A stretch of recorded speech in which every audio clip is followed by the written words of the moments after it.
Greetings, everyone. Hope all of you are having an absolutely fantastic day. We're back again with more Pathfinder Wrath of the Righteous. Let's get into it. We just finally took back Dresden, and now we want to recruit Greybor.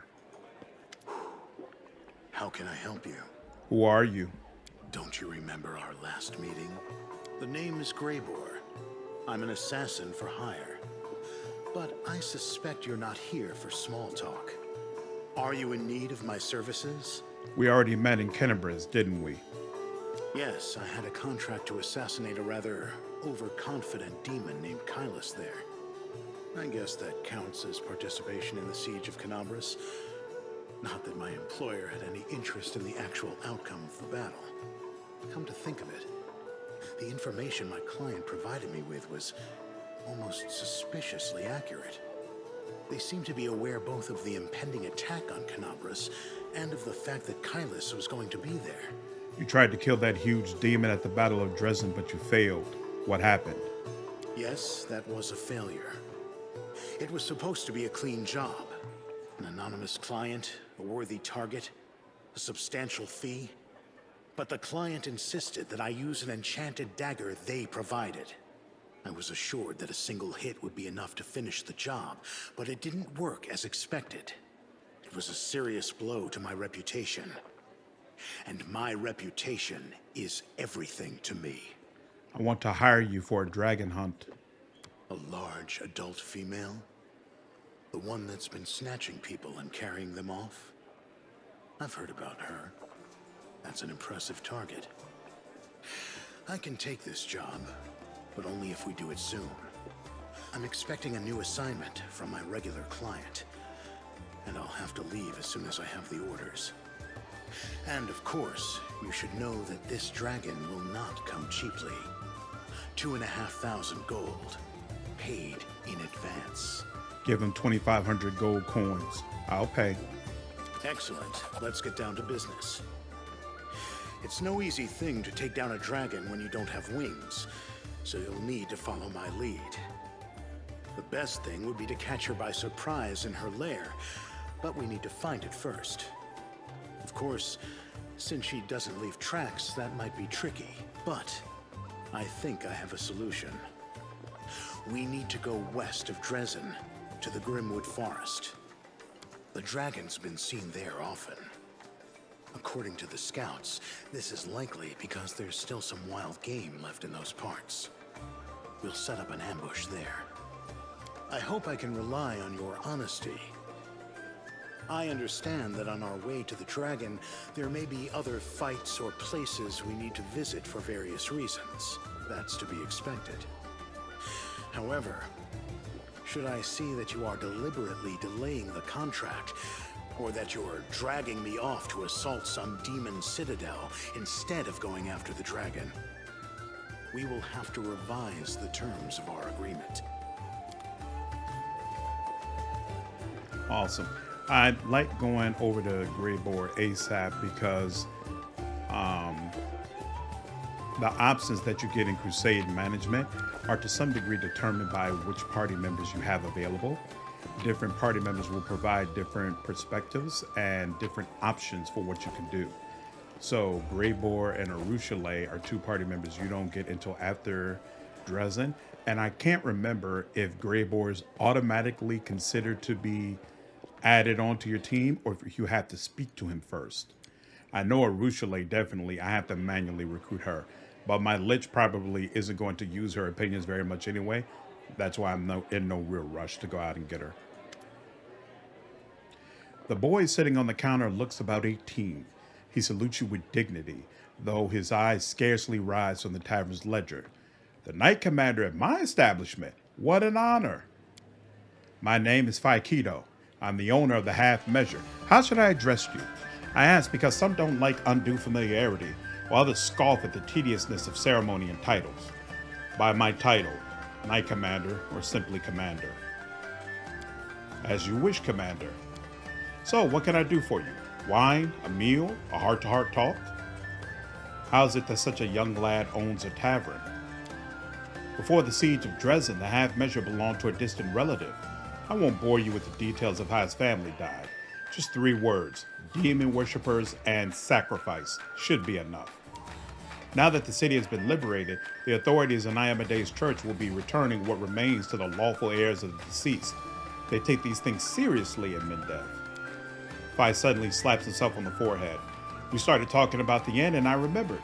I wanted to thank you for personally defeating the demons in this very tavern when the city was liberated. Without you, who knows how many glasses he would have smashed before the Crusaders got to him.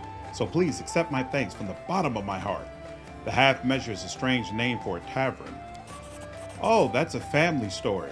It's not for the faint-hearted, but you're not one of those, are you? One day, before the ward stones were erected, a peasant family got lost on the way to the fair and ended up near the border of the Worldwound. They stumbled upon a bored demon who killed the father right away. He then asked the mother if she preferred him to take all her children or only half of them. The sobbing woman looked at her 3 darlings and said, half. The demon promptly cut the arms and legs off all the 3 children, said, I guess that's even, and disappeared. People across Dresden heard this story after the family found shelter at the local temple of Ayamade. For many years, they saved up for a regeneration spell so the children could be made whole again. They eventually scraped together enough for just 1 scroll and decided to give the youngest child a second chance at life. He soon became the tavern's first owner and called it the Half Measure, in memory of his family and the terrible incident with the demon. He had a good life for a time, got himself married, and always planned to help his brother and sister, though he never got a proper chance. When the demons had Dresden surrounded, the poor cripples tried to run for their lives, but they died on the spot. The brother and his wife died a little later at the hands of deserters. There were rumors that the same demon that butchered the family came to Dresden and made a den of the Half Measure. If that's true, I guess he got what he deserved when you freed the city. That's the story. Fi shrugs pensively. Wow. That's insane. Why do you like sitting on the counter? 2 reasons, Fi says seriously. Dresden isn't the biggest city, but it still has a few taverns and pubs. To compete with the others, I need people to remember my establishment and myself. That's the first reason. A tavern keeper who sits on the counter definitely sticks out from the others who prefer to stand behind their bars all dignified. Believe me, you're not the first one to ask. Sooner or later, every customer does. The second reason is the place atmosphere. People should feel relaxed here. Life near the Worldwound is hard enough. Folks don't go to taverns looking to cause each other more trouble. So I allow certain liberties, myself included. I'm even thinking of hosting an invigorating brawl here on the 5th of every month. I'll let my favorite customers break glasses and swing on the chandelier. What's the feeling here in the city? I can only tell you about my customers. They're mostly working folks, the ones who are rebuilding what's been destroyed, along with soldiers and some merchants. Overall, spirits are high as they can be in Mgmt, nation of rattling sabers and fluttering banners. Everyone loves it when the demons get their horns, tails, and other parts handed to them. They've already forgotten what we nearly lost at Kennebrist. War is like that. People live for one day, and that day is tomorrow, not yesterday. You've been a source of joy and inspiration for everyone as well. A simple lad leading the fight against the demons and defeating them, and running rings around the arrogant queen's knights. People like stories like that. That's me, all right. Just a simple guy, an ordinary Dampier, walking undead. Nothing unusual about that. So you're a little bit undead. Who cares? As if anyone in these parts is still surprised by unusual things. Locals are used to tieflings, and Dampiers don't even have horns. By our standards, you're completely unremarkable. So let's raise our glasses to warm blood, and may we stand united in the struggles to come. What do your customers say about my new powers? The lad shrugs. The kinds of things people say at a tavern. Some folks say you're just a dolled up corpse, bossing the other corpses around. Others say you've been sent here from Geb to build a kingdom of death. There's even a rumor that you're an immortal Lich. But most folks say that Ayamade blessed the 5th Crusade and sent you her power. The demons have done such evil here that even the dead cannot rest in their graves. The hour of reckoning is near, and you are its weapon. That's what they say, and I can see what they mean. Let me see what you have on offer. Okay. Definitely want the goggles, plus the commonest bonus on perception checks. And yeah, when you confirm a critical hit, enemies are disoriented. Mulled wine. I don't know what that does, but it's a recipe, so we'll take it. Seem to always run out of butter, so I definitely want some butter. And that's all that I need from here. No bulk sell except we'll take back the ale. And yep, that's cool. All right. We'll come back this way to talk to the rest, but right now, let's go ahead and do some Crusade management.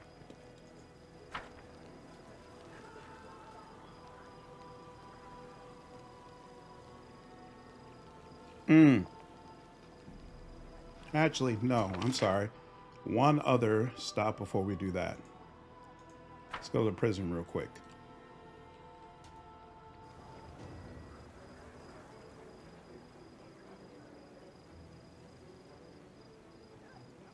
Boom.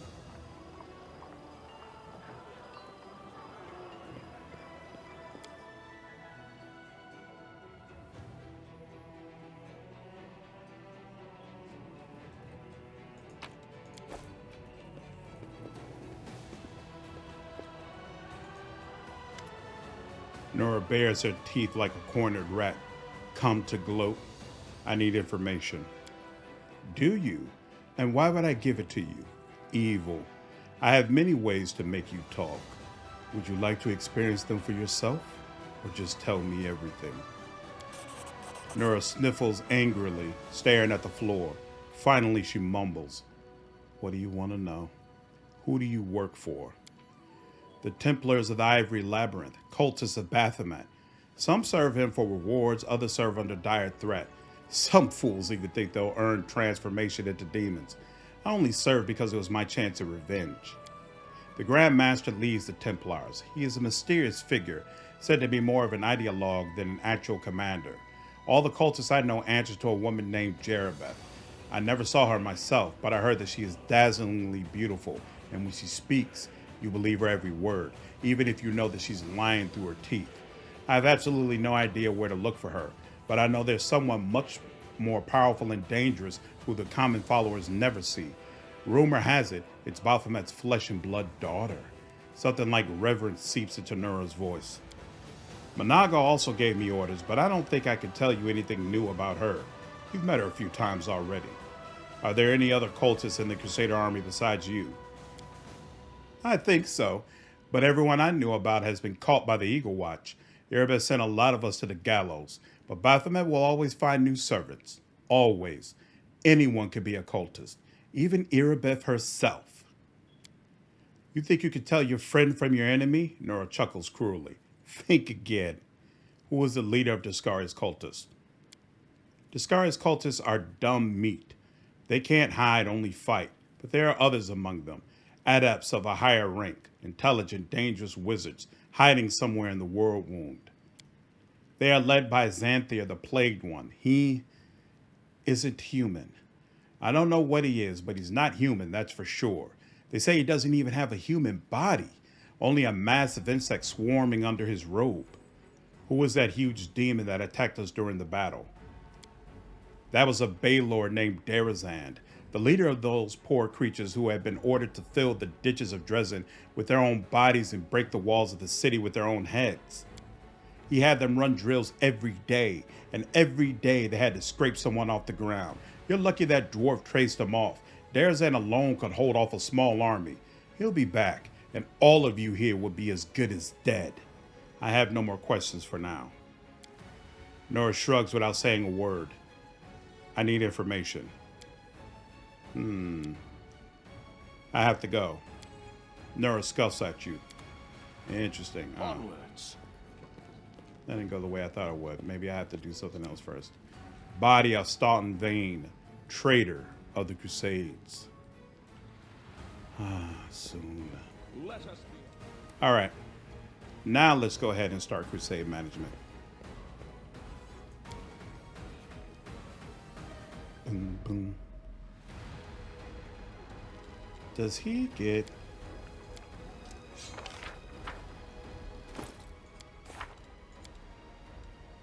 do have. Yeah, I'm definitely going to make sure he has that when we respec.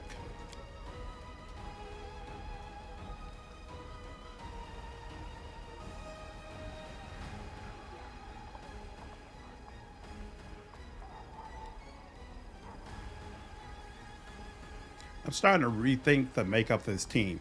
Nenio specifically. I don't think Nenio really helps the Lich. Like, most of her crowd control powers are based more so around wisdom, but the Lich, his powers automatically break through spell resistance. So he doesn't care about will. His is all fortitude saves. I'm thinking having Nenio around, I might switch her up. We'll see though. A middle-aged paladin with a genial face offers you a guarded greeting. His sparse gray hair stands in fuzzy tufts on his head, giving him a distinctly unwarlike appearance. The ever-bright Crusaders have arrived to defend Dresden. My name is Ciar, and I am their commander. Queen Galfrey is gathering the main attack forces in Nerosian. She ordered us to replenish the losses suffered in Kenebres and come here. We will support your troops. A tall, dark-eyed lad is standing behind Ciar. He passionately echoes Ciar's words. We are ready to go to the front immediately. Allow us to be at the spear of the attack. The old Crusader calls the young man to order. Morveg, don't speak unless spoken to. Don't worry, no one will be defeating any demons without you. Ciar smiles kindly and tosses the boy's hair. Who have you brought with you? Ever-bright Crusaders mainly, but we have a lot of volunteers who joined us. Those who arrived at the Queen's call but didn't want to sit in Nerosian waiting for the main army to set off. All the hotheads know that the front is here. Ciar nods at the boy behind him, the one who's eager to fight. We picked up this one too. He walked to Kenebres with an old sword in his hand and a few copper coins in his pocket. He was going to keep walking, to kill the demons. And then he'd probably have laid seed to Threshold, no doubt. The boy's cheeks go pink at the old man's gentle mockery, but he continues to stare ahead resolutely and boldly. Did you fight in Kenebres? How are things there? Not personally, no. The Queen summoned me and the bulk of our order to Nerosian. Almost all those who remained behind in Kenebres died, and the ones that didn't were disorganized and leaderless. But the order did not perish. New volunteers have been pouring into our ranks. We are licking our wounds. Kenebres is rebuilding. Life wins out. People are coming from all over Avestan to help. Many are joining up with the Crusaders, just as it happened back in the First Crusade. Great. You will be serving under my command. Ciar's mouth flattens into a hard line, and he gives you a stern look. You can see the seasoned warrior hiding behind the grandfatherly guise. That is out of the question. We know about your powers, and that is why we don't trust you. What's more, I'm convinced you are an enemy of the Crusaders. You will reveal your true nature sooner or later. The Queen ordered us to help you hold the city, and so we will. But she didn't say a word about us personally obeying your orders. The Ever-bright Crusaders will act independently. Lawful. I am the commander. You must obey me. Ciar lowers his head stubbornly. Arguing is useless. No Ever-bright Crusader will take orders from a person who has darkness in their soul. The old man looks at you grimly. You've gone down the wrong path. You can defeat the darkness when your soul is pure and your heart is daring. Everyone who has ever tried to defeat darkness with darkness has become its slave. Reject this evil power and repent before it's too late. Yeesh.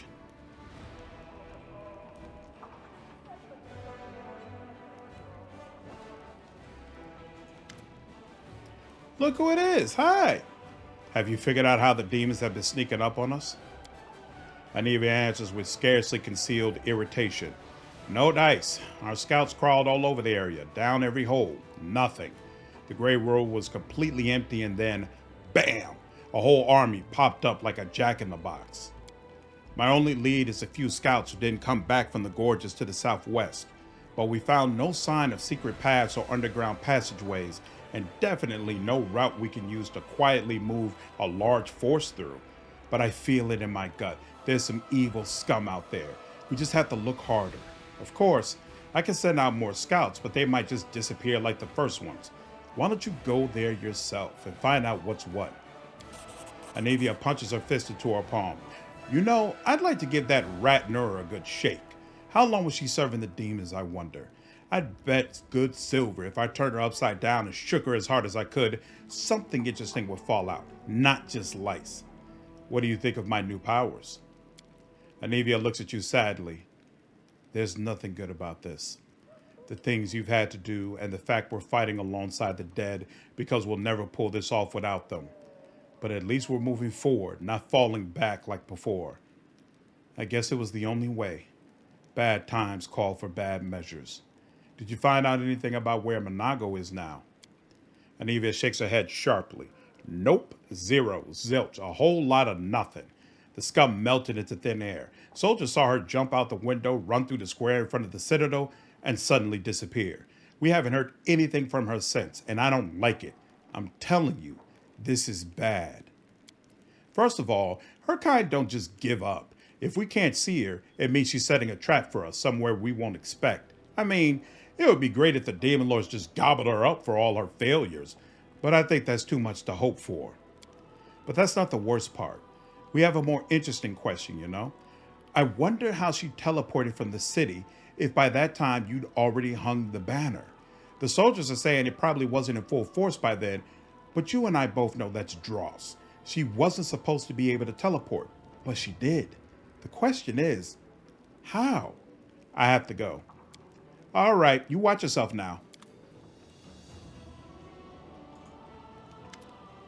Irabeth's eyes are vacant. Her thoughts are clearly somewhere far away. Seeing you, though, she snaps to attention. Hail, Commander. How's the Eagle Watch doing in Kenebris? Everything is going well. I was wary of handing over the reins at first. I was afraid that everything would fall apart without Anevia and me. But I took a risk and left a very clever lad in charge, a tiefling, as it happens. He infiltrated the cult alone. They couldn't imagine a tiefling wouldn't be on their side. He exposed an entire cell. I personally knighted him just before the city was attacked. Of course, there are many who weren't happy about it, but it's not my job to make people happy. He hasn't disappointed. He's built up the Order's ranks again and is running everything so smoothly, it's as if the demon attack never happened. He's proven more than once that I left Kenebris in good hands. But I admit, it's still strange to think that such a small order as the Eagle Watch now has 2 chapters, one in Dresden and one in Kenebris. We need to talk about what happened during the attack on Dresden. Irabeth nods curtly. Yes, I was shamefully faint-hearted. Praise I am a day it didn't affect the course of the battle. Still, my behavior was unworthy of a knight, even less a commander. Under the circumstances, leaving my position would be tantamount to desertion. Still, as your advisor, I strongly recommend you release me from my position as head of the Order, strip me of my knighthood, and send me to serve in the Condemned. Intimidate 20. That suggestion is no better than desertion, except you want me to take responsibility for it. I don't want to hear it.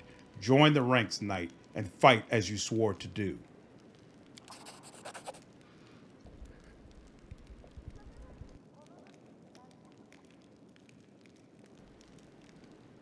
Yes, I swore. To the goddess and the queen. My faith and my abilities may be weakened, but I can't turn my back on the vows I made. I will do it because I must. The half-orc salutes you sharply. For a moment, you once again see the Irabeth who is ready to protect the defender's heart to her dying breath. Thank you for still trusting me, more than anyone else does in this crusade, even more than I trust myself.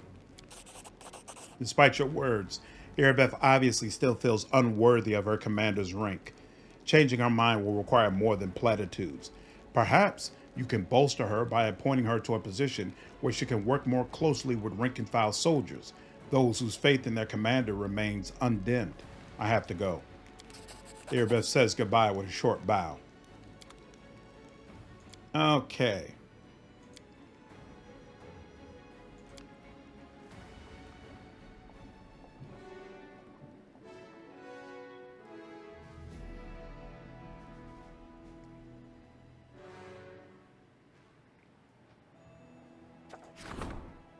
While exploring Sarkorian lands, a group of scouts stumbled upon a hidden settlement of exiles, runaway witches and sorcerers practicing forbidden rituals.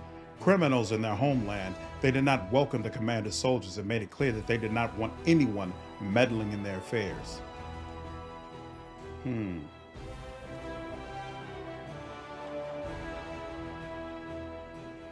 Destroy the settlement. The commander's troops burned the settlement to the ground. Not a single unholy sorcerer survived. The warriors now realize that this fate awaits anyone who dares practice forbidden arts. I just wanted to do the lawful thing, but okay. A visitor from the past. A small crevice opened in the middle of Dresden. Then a tiny, sickly old man climbed out. Coughing heavily, he introduced himself as the spirit of the Sarkorian land and thanked the Crusaders for their struggle. He wishes to help the Crusade and is offering the commander a choice. He can either open up the metal deposits that sleep beneath the earth, not far from the fortress, or grow lush forest on top of them, where wild game will make its home.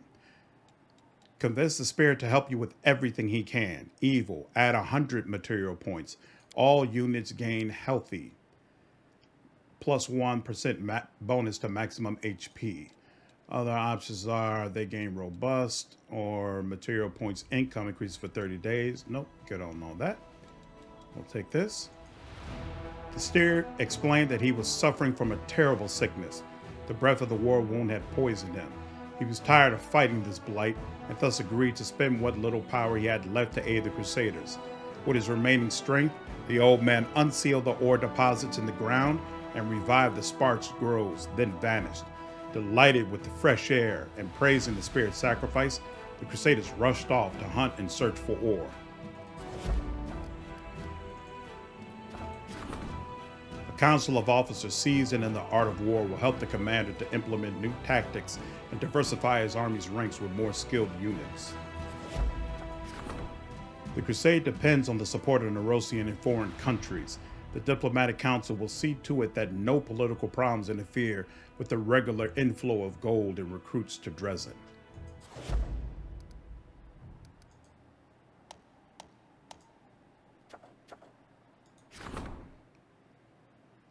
Scouts cannot work out how the demon army picks its way through advanced units to be able to suddenly attack the Crusade forces. Recently, another suspicious incident took place. Some scouts did not return from their mission to explore the territory to the south of Dresden. More thorough reconnaissance of the region is needed. Probably, the source of the demon apparition is in there somewhere. I think my conversation with Nurah will automatically take care of this. And then the Sword of Valor, the great relic of the Crusaders, mysteriously changed upon coming into contact with the commander. What does this mean? Clerics and wizards could shed some light on the artifact's properties. I definitely want to do this, but it requires 14 days, so we're going to hold off for now. And let's take off the rest of that red. Okay, awesome. I'll go ahead and get them started on this. I think it might automatically complete if the conversation with Nurah satisfies it. All right, so of course we start building in Dresden. So first thing you always want to do, Engineer's Workshop reduces the cost of building construction by 10%. Only one Engineer's Workshop can be built in total. Definitely go ahead and do that. Then we also want the barracks and stables. You have to manually buy this. Get about 500 of them. You cannot recruit, you cannot add more trainees to your army until you have these main places built. So main archery range. Sure. Main barracks. And we want a main stables. That's going to require another 400. Cool.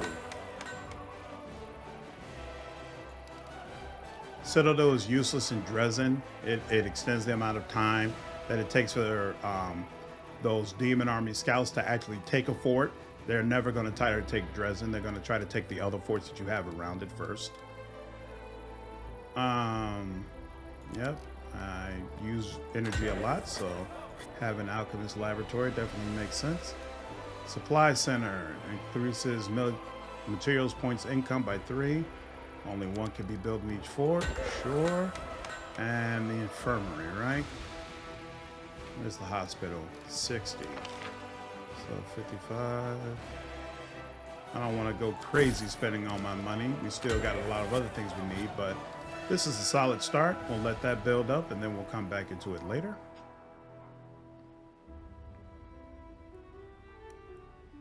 Boom. Bum, bum, bum, bum, bum, bum, bum, bum.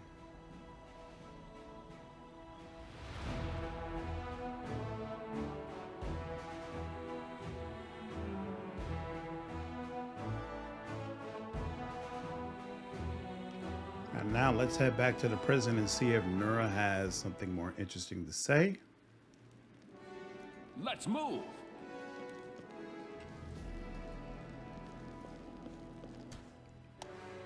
I also don't know how the Lich Crusade, Lich Mythic quest, rather, how they start, how to kick them off. I assume it's just a matter of time, just a certain number of mythic, main quests that we have to get through, but I honestly don't know for sure. I need information. Here we go. The demon hordes keep attacking us without warning, as if they're appearing out of thin air. Do you know how they're doing it? I can't say for sure, but I've heard rumors. There's a place called the Molten Scar, where the Grey Road makes a sharp turn in forts. It must be hard to miss. It's a big gorge with lava flowing at the bottom. A Vrock sorceress has a lair there. If you continued your offensive beyond Dresden, the Vrock was supposed to organize an army at your flank and cut you off from behind. I don't know what it means. Maybe she maintains a rift there. I am here to execute you. You think I'm going to beg for mercy? Go ahead, hit me. I don't care. Kill Nurah. Die. Nurah manages to spit at your feet before your blow takes her life.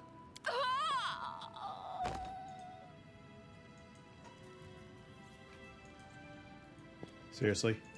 They won't let me loot her body? That's interesting. Oh, well.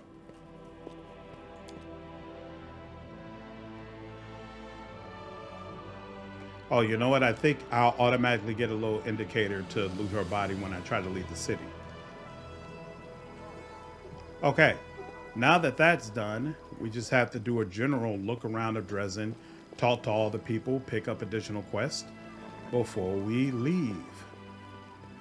This is a very, very large area, so it's going to take us a while to do that, but it's well worth it. There's a lot of cool stuff laying around and cool people for us to meet. There's Osale. He doesn't have anything interesting to say yet, pretty sure. On.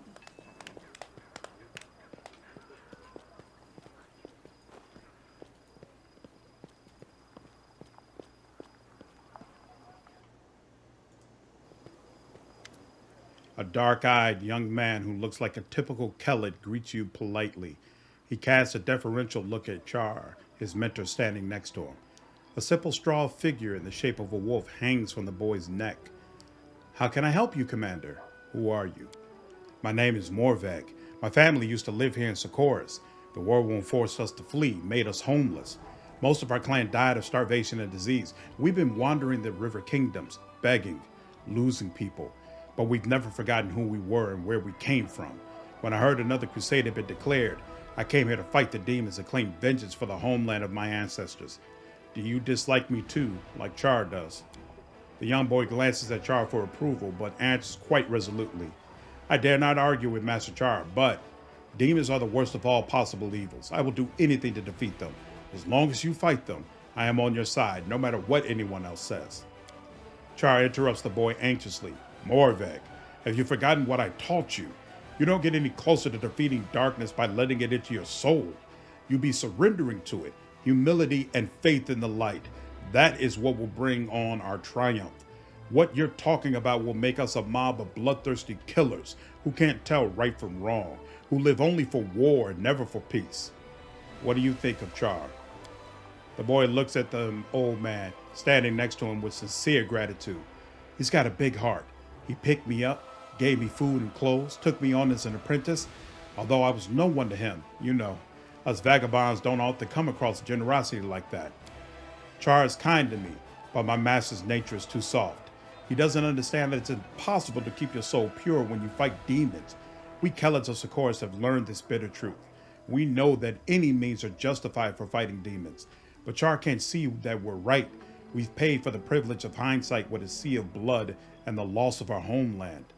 I have to go. Good luck to you, Commander. Keep fighting until these monsters are defeated.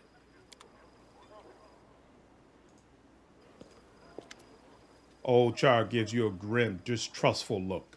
I'm listening. The Crusader turns to the young lad, standing next to him, and wags his finger at him with ostentatious strictness. Morveg, keep it to yourself. If you keep interrupting your elders, you'll be mucking out the stables for a week. Don't be stubborn, old man. Serve under my command. Ciar's genial face grows stern and cold. You know, I don't have the look of a warrior. I look like a kind old grandpa who brings sweets for his grandchildren. That's why many think I'm soft, that I can be pushed and forced. But I'm a warrior. I've been serving the Order for 35 years, living in austerity for 35 years, fighting the creatures of darkness for 35 years. I chop them into pieces and try not to scream when the healer stitches my wounds. I have principles. I fight for my convictions. Do you really believe I will betray them on your orders, Commander? I have no faith in words. I have faith in actions, and your actions do not inspire trust. I want to ask you a few questions about yourself. About me, Ciar Cobellin, or me, the glorious Everbright Crusader and the leader of my order. A young man standing next to Ciar casts a look at his fuzzy gray hair and mumbles, leader of the order, also known as Sir Dandelion. The old man turns to the lad and reprimands him loudly but kindly. Morveg, you insolent Kelid whelp, show some respect for your mentor's age, or do you think you'll never grow old yourself? Dandelion, nice. I want to know about your past. The old man scratches his thinning, fuzzy beard. About my life before the Order? It was so long ago. As a boy, I decided there was too much evil in the world. Someone had to do something about it, try to fix it. I decided to become a priest, but then I saw the Everbright Crusaders, so proud, so pure. And then someone next to me said, "What arrogant snobs." And he was right. We Everbright Crusaders actually are a little arrogant. So I thought, maybe these invincible snobs could use the help and companionship of a simple and warm-hearted lad like myself, who knew that years later I would become their leader. Tell me about your order. The Everbright Crusaders are not the oldest order, but our traditions are solid. For us, fighting the war wound is not a war, it's our service. We dedicate our lives to it and also our souls. We have high standards and live under many restrictions. We have no families and drink no liquor, play no games of chance, accumulate no wealth, and own no lands, even if we were entitled to them by birth. We reject everything that distracts us, that draws us to a peaceful life, for our hearts are always turned to war. But war is a grim, ugly thing that makes wicked everyone who takes part in it. And we keep our hearts pure so that we are not left sickened by war, so that our light does not fade, because darkness can only be overcome by light. Who's the lad that keeps following you around? Ciar smiles warmly with deep-seated pride. This is Morveg. He is a Kelid from these parts. When the Worldwound opened, his family was forced to flee. What a life they had. Poor, always hungry, cast aside by the world. When they didn't have any bread, they fed on rage and vengeance. We caught this boy on the road. He was walking north to Dresden to kill demons. Dirty, gaunt. Just looking at him made you want to weep. We picked him up, trained him. He is hot-headed and lacks discipline, but he's also smart and brave. When I look at him, I see the future of the Everbright Crusaders. Ciar's eyes grow cold. Don't you try to lead the boy astray. Believe me, there aren't many things in this world that can make me lose any common sense. But if something bad happens to Morveg because of you, you will pay for it. I don't have any more questions. The old man nods. I'm glad I gratified your curiosity. I have to go. Ciar groans, displeased. Listen to an old man. What you're doing is very wrong. Your powers will do you no good. Oh, Ciar, don't you worry. You'll come to appreciate my powers soon enough. A short, chubby tiefling with a golden eye patch spits chewing tobacco between his feet and takes another pinch from a tobacco box adorned with jewels. A fine day to you, Commander. Welcome to the One-Eyed Devil's Trading House. His proud manner suggests that each word begins with a capital letter, and perhaps even continues in capital letters as well. A trading house? It's just a shop. Ah, that depends. There was a time when I had nothing in my pockets but holes. But did I consider myself poor? No. I considered myself a rich man who was temporarily down on his luck. Optimism is important not only on the battlefield, Commander. You are the leader of a victorious army that will be chopping all the demons into mincemeat sooner or later. I am the owner of a trade empire, which, as you see, is only starting to grow. How did the tiefling end up on the side of the Crusaders? The answer is simple, the simplest thing there is. This is a good world, and I like living in it. Besides, it's the only one we've got. I'd love to know what's going on in the heads of the dimwits who are helping the demons destroy it. My best guess is that their homes grow inward, so there's no room for brains. I'm from Cheliax. Tieflings don't surprise anyone there, and they don't like demons any more than we do here. And why should they? The gods went to all the trouble of creating this world. Even Lord Asmodeus and his devils helped with the construction. And now these freeloaders show up after all the hard work is done just to gorge and break things. It doesn't matter who you pray to. If you want to live, it's your duty to help. Isn't that a risky name for a store for Crusaders? Ah, yes. A week doesn't go by without some dimwit boiling over. Well, they don't pay me to explain the difference between allies and enemies, devils and demons, Lord Asmodeus and all the riffraff like Baphomet and Deskari, so they can go hang. The tiefling spits between his feet and swiftly places another pinch of chewing tobacco in his mouth. Here's what I think. You like it, you buy it. You don't like it, keep moving. If you're spoiling for a fight, take yourself off to the tavern. Why are your prices so high? We're saving the world from demons, and that includes you. That's some claim. Did you hear that, good people? First of all, my prices are perfectly fair. They're no higher than you'd find anywhere else. Second, who's saving who here? Are you prepared to eat bark and fight with rocks and sticks? You know, I have open contracts with dozens of suppliers. I arrange deliveries and do whatever it takes to get you sharper weapons, better magical items, better food. And you're throwing the extra expense in my face? This is the thanks I get for honest work. What happened to your eye? Should I make up a story about a heroic fight with a horde of demons? Truth be told, this is how it happened. Back when I was a snot-nosed kid, I had just opened my first business selling pies on the street. The local lads quickly took notice of me and offered me protection in return for a small share of profits. The usual, you know. But I was so young, inexperienced, and greedy, so I told them to bugger off. Well, they caught me and taught me a lesson. They took it too far, though. I paid for the lesson with my eye, not just bumps and bruises. It's funny to remember it now, but back then, while it was happening, I was so scared. I thought they'd beat me to death. I remember I came running home in tears and my mom just started screaming.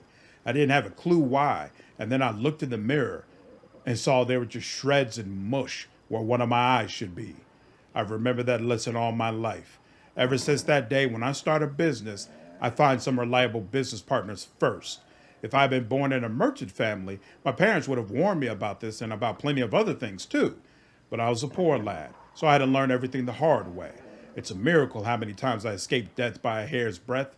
In fact, it's lucky all I lost was one eye.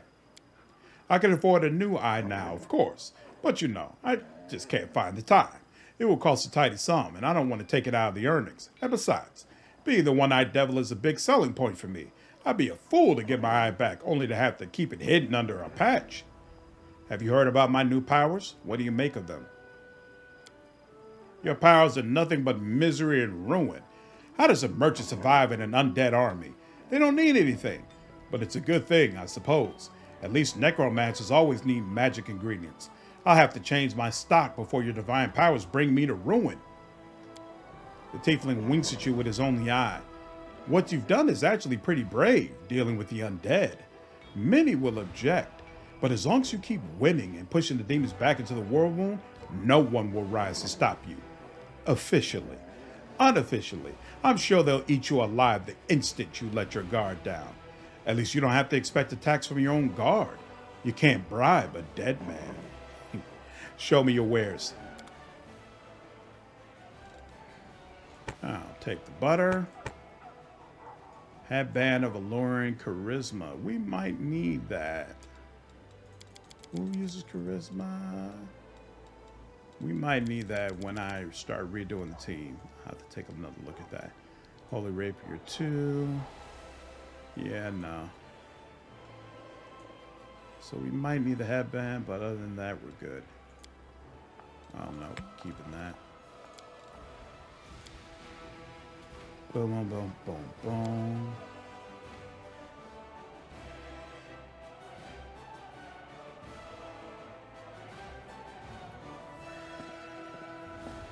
So we go here.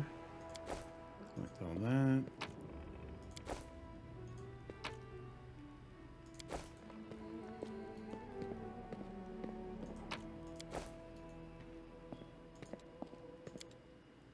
Won't let me do that. Oh, it did.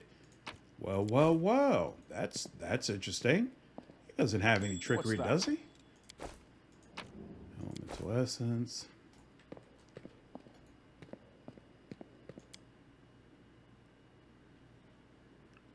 Does he? I don't remember giving him any trickery.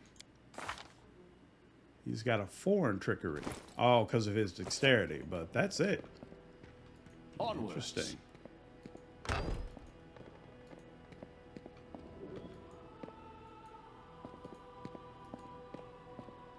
Alright, anything here?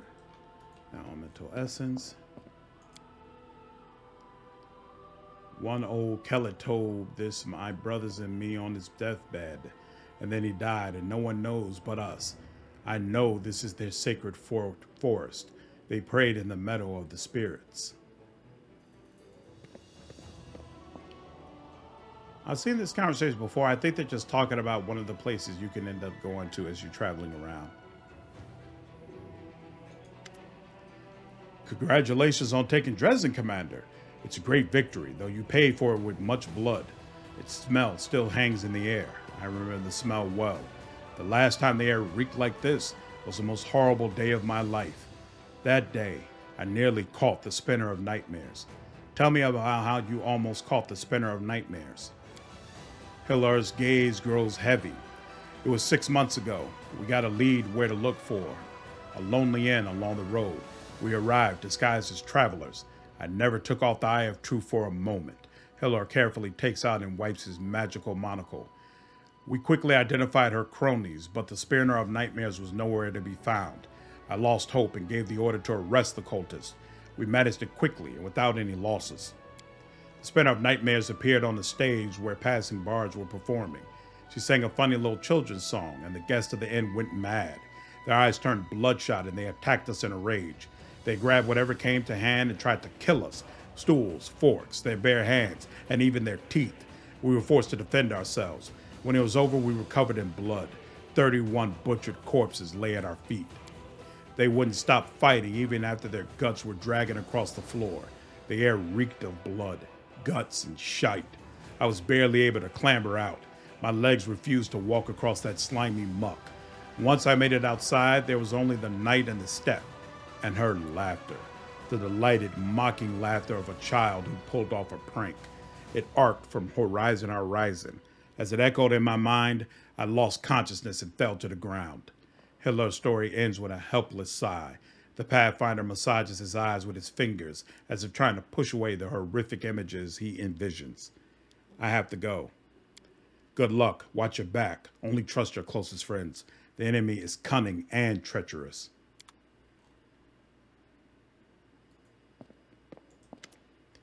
So, the experiment. Nenio gestures excitedly. I will need some supplies for this one. Boy, please bring me a bottle of alcohol. Any will do. And please hurry up. Science can't wait. Why would you need alcohol? I've already told you it's for an experiment. Hurry up and bring it to me. What kind of experiment? This will be an experiment of a personal nature. Nenio seemed sheepish, but no less exciting for that. Mark my words. Why don't you go and buy a bottle yourself? I am busy with an extremely important task, mentally preparing myself for the experiment. Besides, a task like this is a perfect fit for my loyal follower. I brought a bottle of alcohol for you. Nenio snatches the bottle out of your hands and stares at it with all the covetousness of a seasoned alcoholic. Here it is, my path to learning the true values of humanity from the perspective of the lowliest man on the street. She produces a corkscrew from her sleeve and looks at it in bafflement, then at the bottle, then at the corkscrew again, after which she hands the bottle back to you. Open it. This experiment definitely won't work if we don't open it.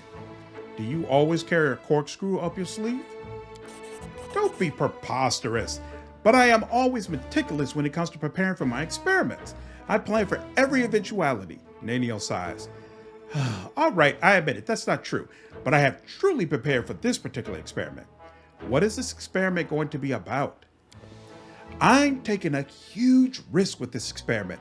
I'm putting my reputation, my good name, and even my future on the line. With the help of this bottle, I will lower myself to the level of the average man on the street, and I will try to understand the mentality of someone wholly devoid of intelligence. You surely know, maybe even from personal experience, that alcohol dampens mental activity and is a catalyst for stupidity. With a brain like mine, alcohol is the only way to find out how it feels to be an idiot. You're talking as if you've never tried alcohol before. I haven't. I never saw the point of it. So, you're asking me to be your drinking buddy? Not at all. I'll do the drinking alone. Your role in this experiment will include standing here and providing me with a visible reaction to my inevitable temporary degradation. Uncork the bottle. Fine, let's get started.